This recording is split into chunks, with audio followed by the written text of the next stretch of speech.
Selamat datang di channel Pemuja Malam. Jangan lupa like, share, and subscribe ya. Terima kasih.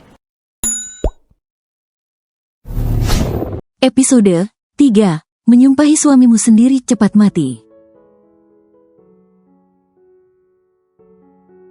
Madava berjalan menuju ruang tamu. Ia mengusap sudut meja dan kursi. Ia lantas tersenyum tipis karena tidak menemukan debu di sana. Namanya juga pembantu. Skillnya tak diragukan lagi, ucapnya menyebalkan.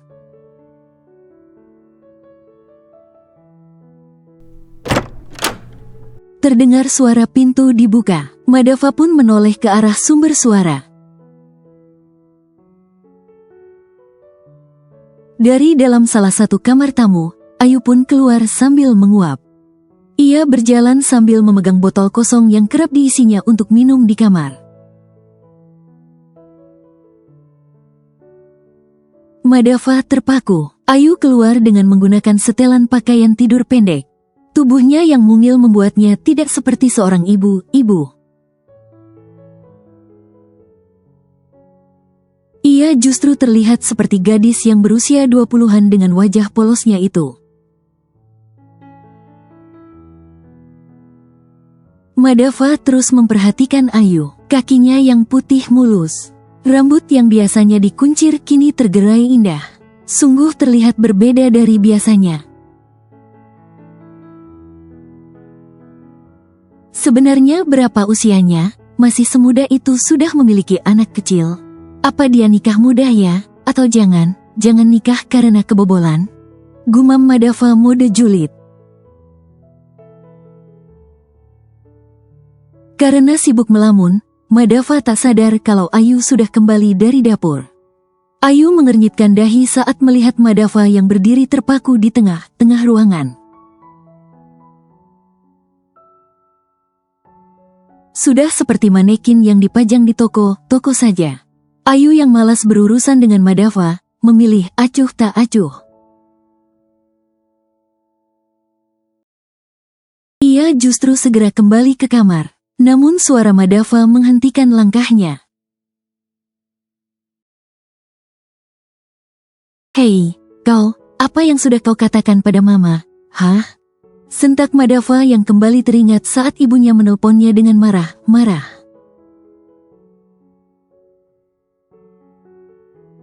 Saat ia berada di klub malam, Ayu menoleh dengan wajah datarnya. Apa maksudmu? Tidak usah berlagak sok polos. Dasar tukang ngadu. Pasti kau kan yang sudah memberitahu mama kalau aku pergi keluar dan tidak pulang.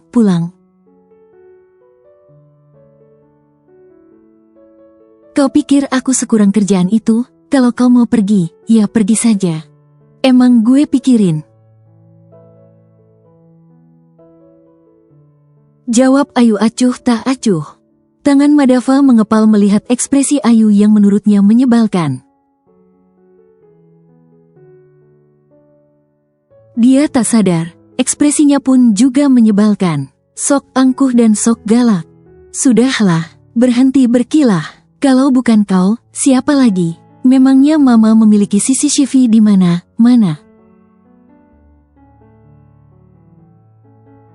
Kalau nggak percaya ya udah. Atau kau mau aku menghubungi Bu Sanum dan menanyakannya siapa yang memberitahu kalau kau tidak ada di rumah? Mata Madava sontak melotot tajam. Kalau sampai itu terjadi, bisa jadi lagi ia akan dimarahi ibunya. Bagaimana? Kau mau? Kau benar menyebalkan. Yang sebenarnya menyebalkan itu aku apa kau? Aku tidak pernah membuat ulah. Tapi kau selalu saja ingin marah. Apa kau tidak lelah? Ingat, marah bisa membuatmu cepat tua. Atau yang lebih parah, kau akan terkena hipertensi. Kemudian terkena serangan jantung, lalu mati. Apa kau mau? Aku sih nggak masalah. Jadi janda 2 kali pun nggak masalah. Apa kau gila? Kau ingin menyumpahi suamimu sendiri cepat mati? Seru Madava dengan mata terbelalak. Oh, kau akhirnya sadar kalau kau itu suamiku. Tapi sikapmu benar jauh dari kata seorang suami. Seharusnya kau sadar, aku seperti ini karena aku tidak pernah menginginkan pernikahan ini. Kau pikir aku mau? Kalau kau tidak mau, kenapa kau tidak menolak permintaan Mama? Karena penawaran Bu Sanum sepertinya cukup bagus, jadi kenapa tidak? Penawaran? Madava tidak tahu kalau ibunya sudah menawarkan sesuatu pada Ayu. Madava pikir pasti ibunya menawarkan sejumlah uang yang luar biasa besar. Karena itu Ayu bersedia menikah dengannya.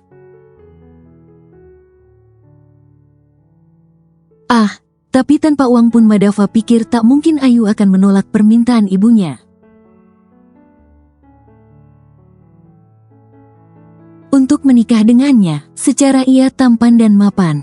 Ia memiliki pekerjaan bagus dengan gaji yang lumayan besar. Siapa yang sanggup menolak coba? Ya, penawaran. Berapa yang ibuku tawarkan? Tanya Madava penasaran. Berapa ya? Ayu mengetuk dagunya dengan jari telunjuk. Memangnya kenapa? Apa kau mau membuat penawaran penggantinya? Ayu sedikit memiringkan kepalanya sambil tersenyum tipis. Bagaimana Mama bisa memilih perempuan gila harta sepertimu menjadi istriku? Pasti kau kan yang sudah membujuk Mama agar memilihmu jadi pengantin penggantiku. Iya, kan? Kau selalu saja suudzon padaku. Padahal aku ini sudah baik loh. Seharusnya kau berterima kasih padaku karena sudah menyelamatkan wajahmu di hadapan para tamu. Tapi kau memang manusia tidak tahu terima kasih.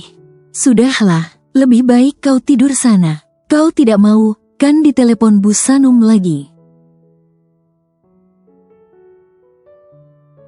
Jujur, aku kasihan padamu yang selalu dimarahi Bu Sanum. Apa kau tidak malu selalu membuat ulah dan dimarahi seperti anak kecil? Ucap Ayu dengan wajah datar, tapi terlihat seperti mengejek di mata Madava. Ayu kemudian segera berbalik dan masuk ke kamarnya meninggalkan Madava. Yang lagi hanya bisa mengumpat kesal. Ark, kenapa Mama memilih perempuan menyebalkan itu menjadi istriku sih? Sudah pembantu, janda anak satu, menyebalkan pula. Madava meninju udara. Ia kesal bukan main, tapi sayangnya tidak bisa berbuat apa-apa. Apalagi mengingat kalau ibunya melakukan itu untuk menyelamatkan wajah mereka.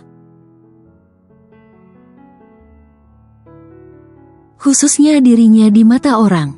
Apa yang akan orang katakan kalau tahu bahwa dirinya ditinggal kabur calon istrinya dengan membawa semua mahar yang ia beri? Madava akhirnya hanya bisa menghembuskan nafas pasrah. Ia pun segera naik ke kamarnya. Keesokan paginya, Madava sudah siap dengan setelan jas berwarna hitam dan kemeja berwarna putih tulang. Saat keluar kamar, ia menghidu aroma masakan yang sangat lezat.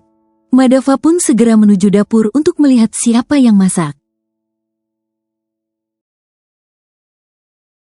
Saat tiba di dapur, Madava mendapati Ayu yang sedang mengaduk sesuatu di dalam wajan. Sementara Raffi sedang duduk di meja makan sambil menggambar.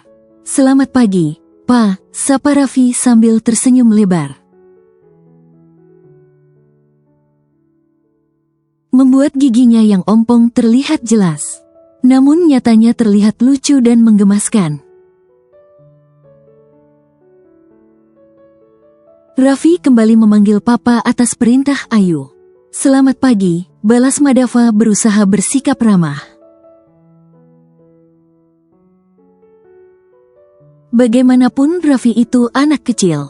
Meskipun ia tidak menyukai Ayu, tapi tidak mungkin kan ia bersikap serupa pada anak kecil seperti Raffi.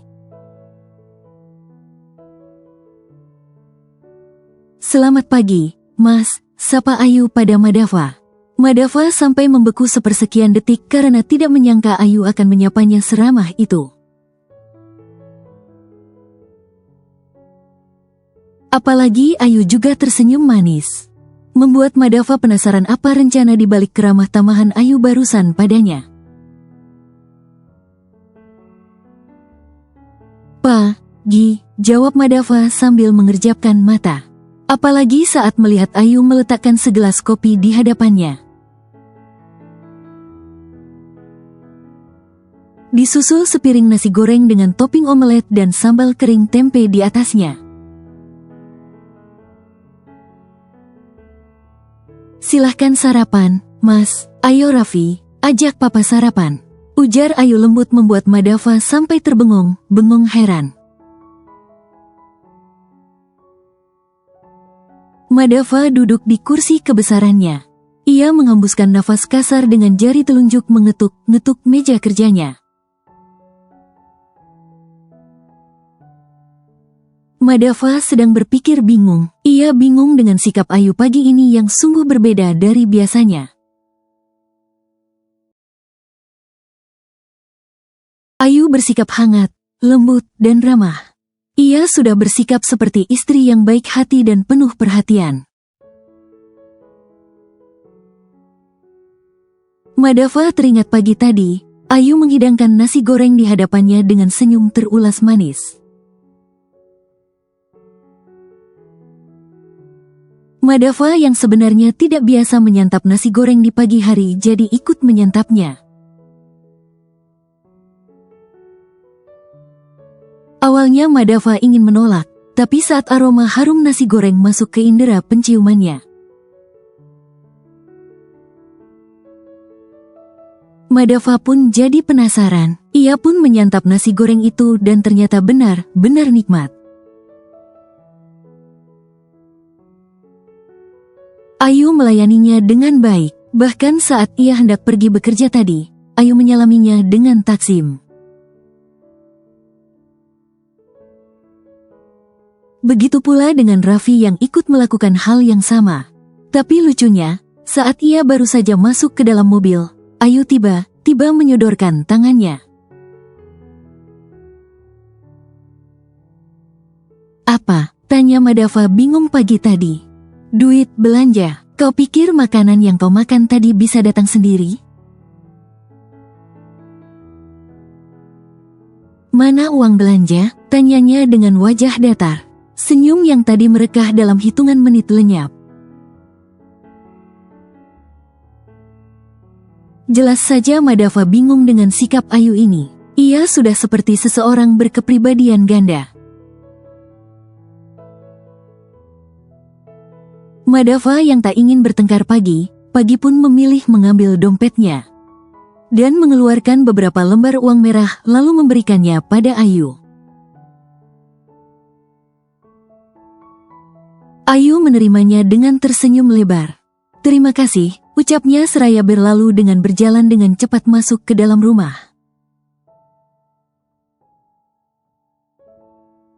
Madava dibuat kebingungan sendiri dengan sikap Ayu yang menurutnya aneh. Hai, bos, kok mukanya cemberut gitu? Kayak baju yang gak disetrika aja. Gak dapat jatah ya? Goda seorang laki yang barusan masuk ke ruangan Madava.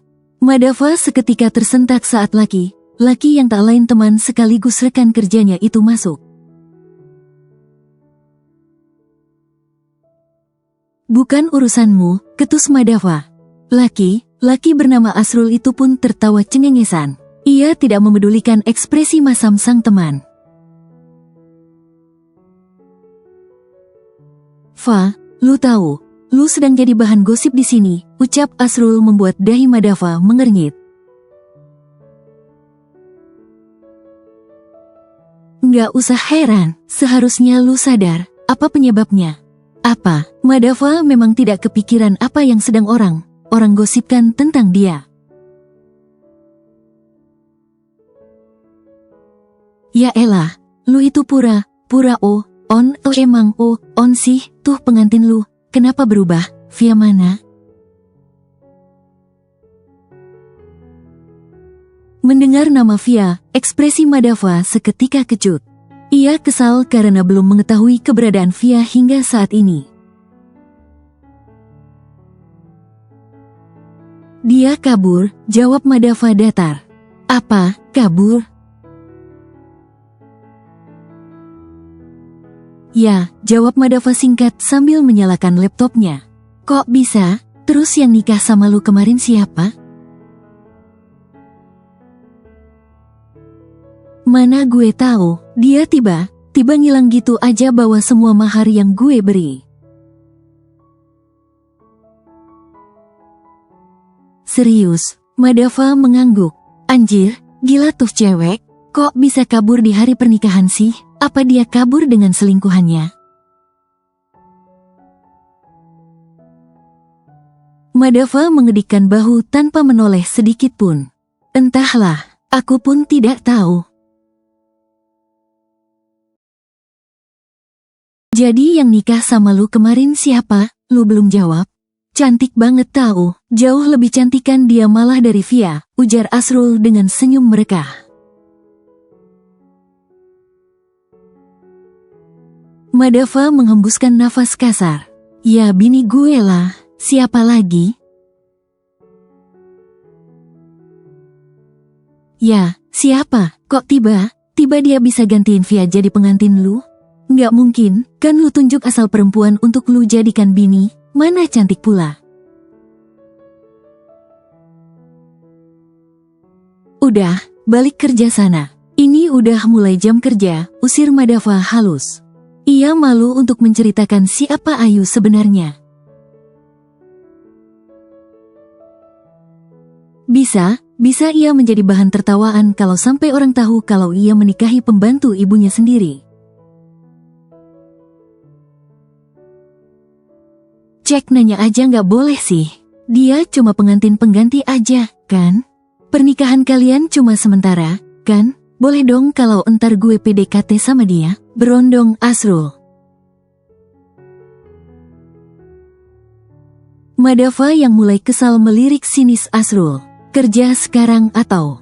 Ya, gue kerja sekarang. Ampun dah, galak bener, pasti bener gara nggak dapat jatah. Koma.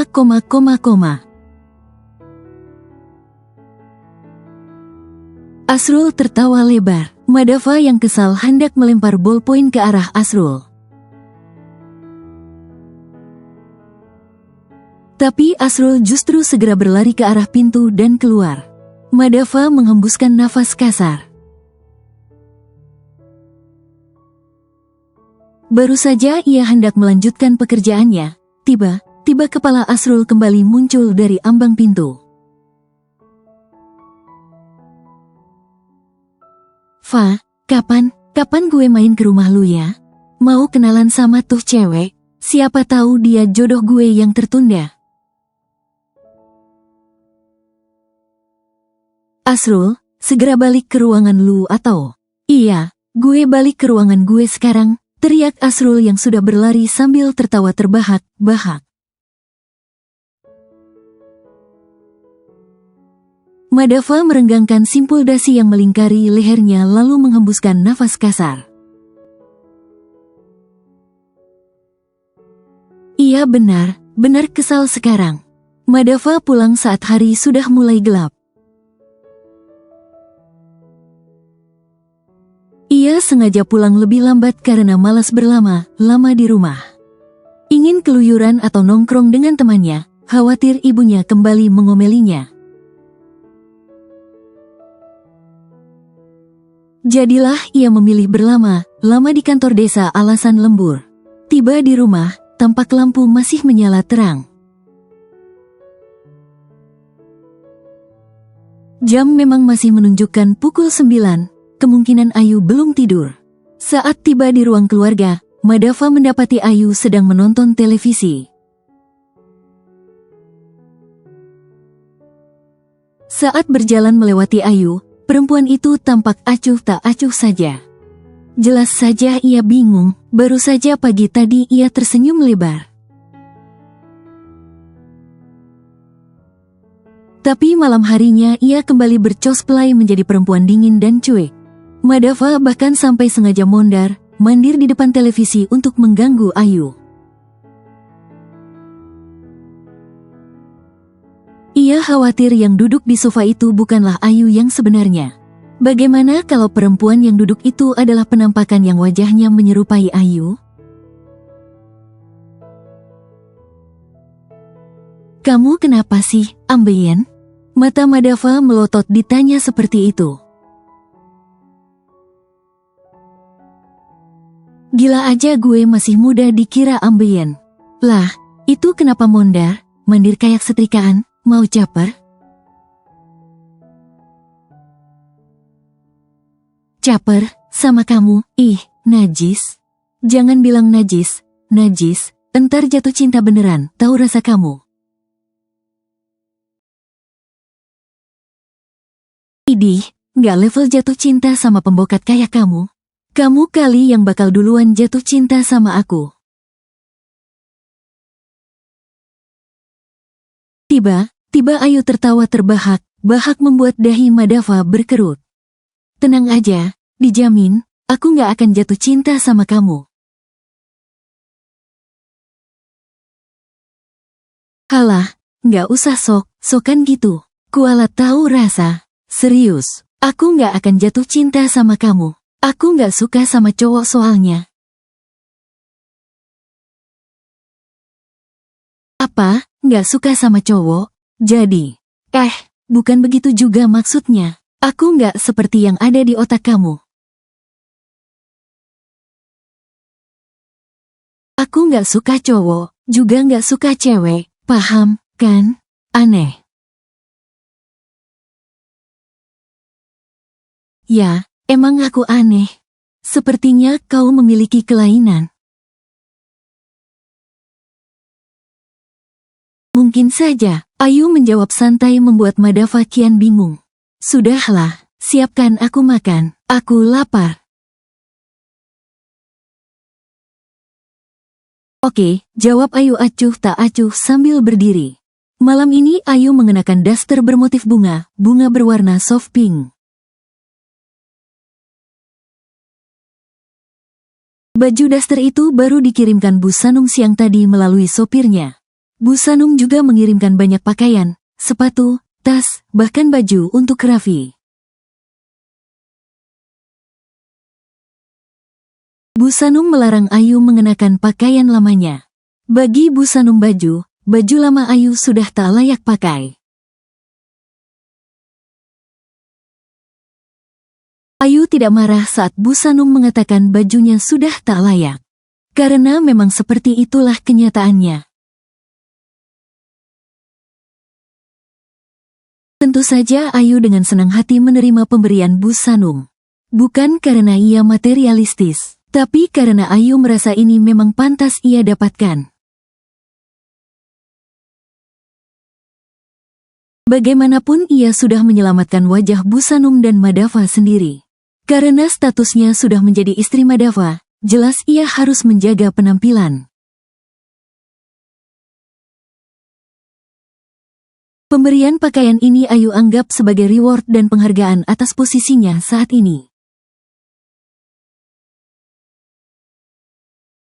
Selesai mandi dan berpakaian, Madava pun segera menuju dapur.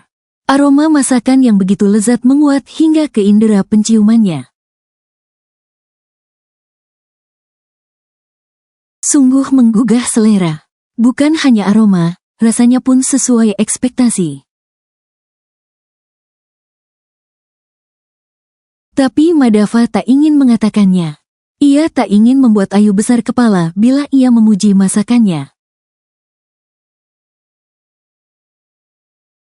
Selama makan, diam Madava melirik Ayu yang sedang bermain ponsel barunya pemberian Bu Sanung.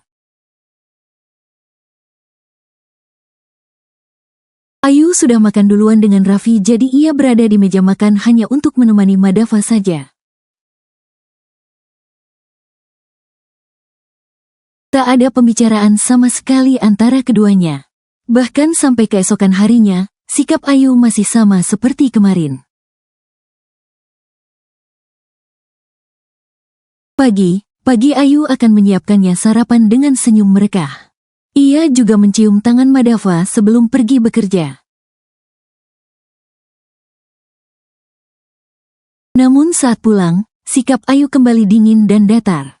Apa dia memiliki kepribadian ganda? Gumam Madava yang merasa heran dengan sikap Ayu. Malam harinya, "Heh, kamu, besok bersihkan kamarku, kau mengerti?" titah Madava. Ayu yang sedang menonton mengangkat wajahnya dan menatap Madava tajam. "Memangnya aku pembantu? Bersihkan sendiri sana."